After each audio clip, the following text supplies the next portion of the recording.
Dioboli Boy. Présentation Mbaye Roi di procureur.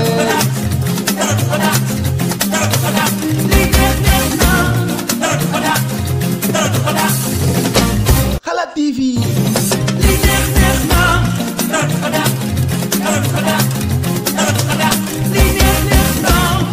Mag Dioboli Boy. Présentation Mbaye Roi di procureur. Merci mag yi, merci Xalaat TV, merci yéen Sénégalais yëpp yi nga xam ne jàpp ngeen ci combat bi. Xalaat TV yi yooyu noonu lu ne ci àdduna moo tax tey ñu di ko njukkal animation bi ngeen ànd ci ak Mbaye Roi di procureur bu askan wi dëgg rek pour toujours. Merci à tout le monde, merci à tout beneen yoon incha allah.